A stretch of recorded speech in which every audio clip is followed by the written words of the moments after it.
Tum tum tum tum tum tum tum. Tum tum tum tum tum tum tum. Toudoum.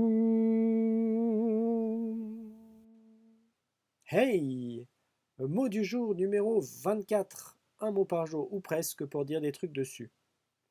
Et là, attends, le gars nous fait passer de hétérodoxe à judo, en passant par isocéiste. Et demain, pourquoi pas karaté, tant qu'on y est. C'est la lettre K. Allez! Alors, judo est un mot japonais qui se décompose dans sa langue d'origine en ju, souplesse, et do, moyen, méthode, voie. Étymologiquement, c'est donc littéralement une voie de la souplesse, voie VOIE. L'art de balancer votre adversaire en utilisant sa force et votre souplesse pour le faire tomber et l'immobiliser. Le judo est une émanation du jiu-jitsu, dont l'étymologie est presque identique car venant aussi du japonais ju, forme ju en français pour souplesse, et de jutsu, technique, art en japonais. Le judo est donc la voie de la souplesse alors que le jiu-jitsu est l'art de la souplesse.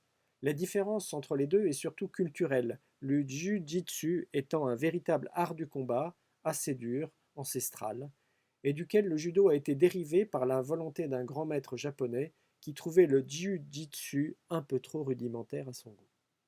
Le judo est ainsi devenu un sport en temps de paix, là où son ancêtre était un vrai art martial, c'est-à-dire une technique de combat utilisée en temps de guerre. Seul le premier est d'ailleurs devenu une discipline olympique. Le judo est normalement pratiqué par des personnes honorables qui respectent ses règles et leur adversaire.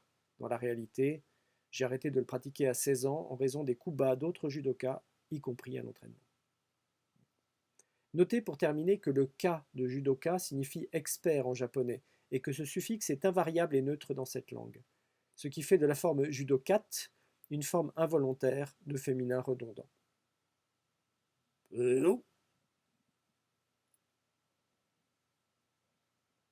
À bientôt.